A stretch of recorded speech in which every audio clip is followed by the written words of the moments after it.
Hello student, पिछले lecture में हमने विद्युत द्विध्रुव के कारण विद्युत क्षेत्र की तीव्रता का व्यंजक ज्ञात किया था। विद्युत क्षेत्र की तीव्रता हमने दो स्थितियों में निकाली थी। एक निकाली थी हमने अक्षीय स्थिति और दूसरी निकाली थी हमने निरक्षीय स्थिति।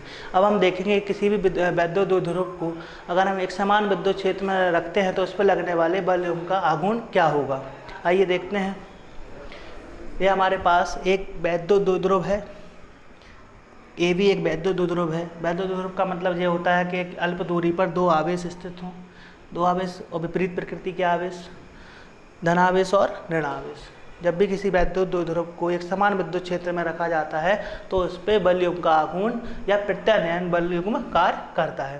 तो जहाँ पे हम देखेंगे कि हम बात कर रहे हैं एक समान विद्युत क्षेत्र की, कि एक समान विद्युत क्षेत्र क्या होता है। एक समान विद्युत क्षेत्र से तात्पर्य है कि ऐसा विद्युत क्षेत्र या ऐसा क्षेत्र जिसके प्रत्येक बिंदु पर विद्युत क्षेत्र की तीव्रता का मान समान होता है। अगर हम किसी भी बिंदु पर बात करें और वो एक समान रेखाएं जहाँ पे खींची जाती हैं, और असमान विद्युत क्षेत्र का मतलब होता है कि जिसके अलग अलग बिंदु पे विद्युत क्षेत्र की तीव्रता का मान क्या होता है, अलग अलग होता है, उसे हम असमान विद्युत क्षेत्र कहते हैं।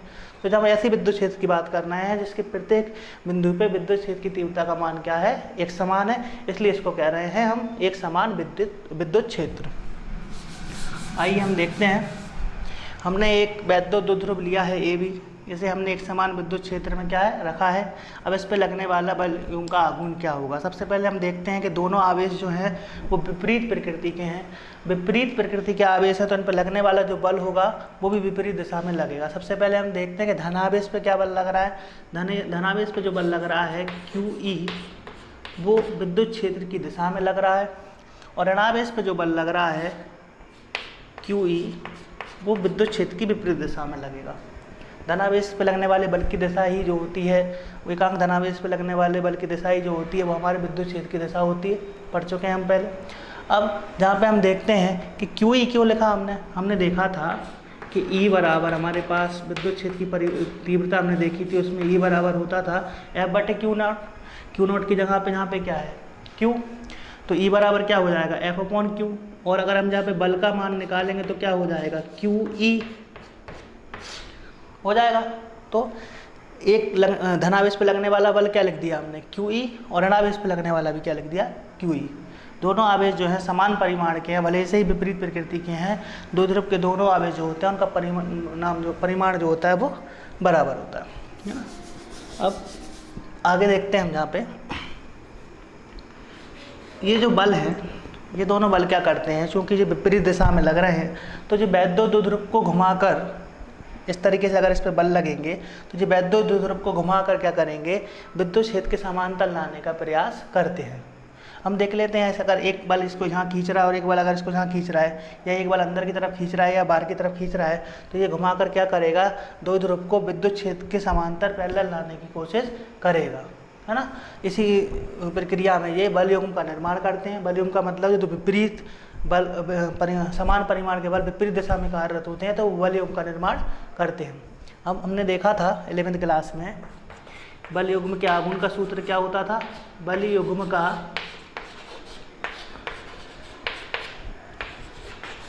आघूर्ण सूत्र क्या होता था, कोई एक बल निकाय में लगने वाला कोई एक बल और गुणा दोनों बलों की भी लंबवत दूरी का जो गुणनफल होता था उसे हम कहते थे बलयुग्म का आघूर्ण। क्या लिखेंगे आगे, दोनों बलों के बीच की लंबवत दूरी, ये बलयुग्म के आघूर्ण की परिभाषा होती है कि निकाय का जब दो बल विपरीत दिशा में कार्यरत होते हैं तो निकाय का कोई एक बल और दोनों बलों के बीच की लंबवत दूरी का गुणनफल कहलाता है हमारा बलयुग्म का आघूर्ण। बलयुग्म के आघूर्ण को हम यहाँ पर दर्शाते थे टाउ से। किससे, टाउ से। अब कोई एक बल क्या हो जाएगा QE, अगर हम धनावेश पे लगने वाला बल रखें या ऋणावेश पे लगने वाला रखें, उसका परिमाण तो समान ही होने वाला है। और दोनों बलों की बीच की लंबवत दूरी कितनी हो जाएगी वो हम देखते हैं। लंबवत दूरी हो जाएगी ये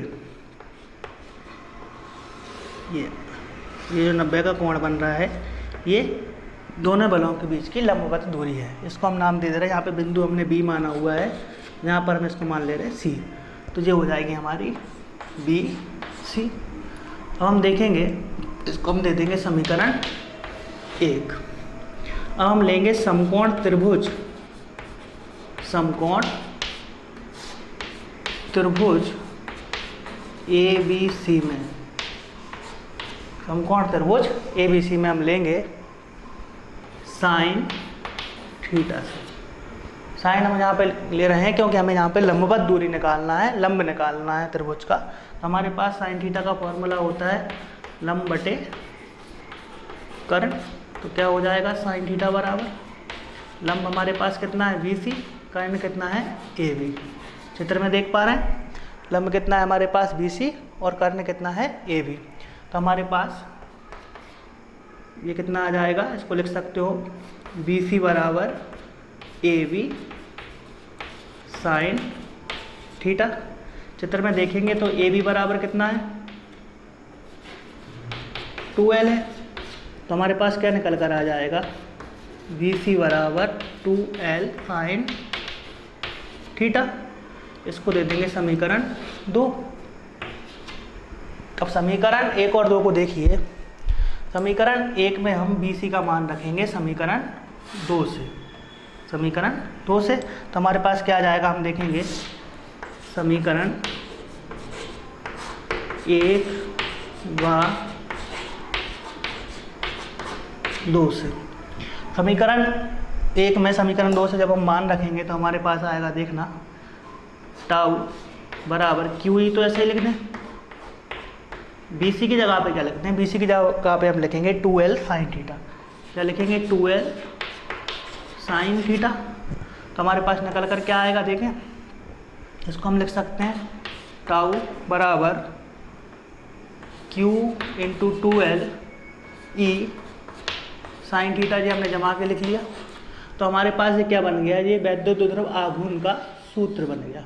तो हमारे पास टाउ बराबर क्या आ गया, इतनी जगह पे P लिख सकते हैं, वैद्युत द्विध्रुव आघूर्ण को P से दर्शाते हैं। तो हमारे पास क्या हो जाएगा, ये पी ई साइन थीटा।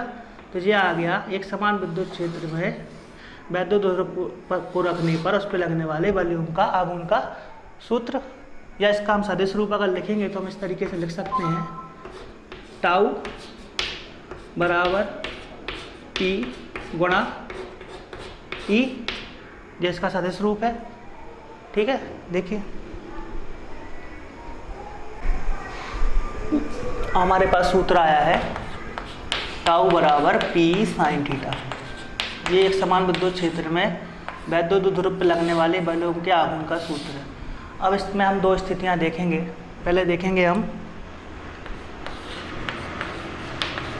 स्थिति प्रथम। पहली स्थिति क्या निकलती है, पहली स्थिति क्या निकलती है, यदि थीटा बराबर 0 डिग्री हो। कितना हो, 0 डिग्री। थीटा बराबर 0 डिग्री से तात्पर्य है कि हमने एक समान विद्युत क्षेत्र में वैद्युत द्विध्रुव को विद्युत क्षेत्र के समांतर रखा हुआ है। तो देखेंगे हमारे पास सूत्र क्या होता है, टाउ बराबर P E sine theta. Theta का मान कितना रखना है, हमें यहाँ पर 0 रखना है। तो ये कितना हो जाएगा, पी ई साइन 0 डिग्री।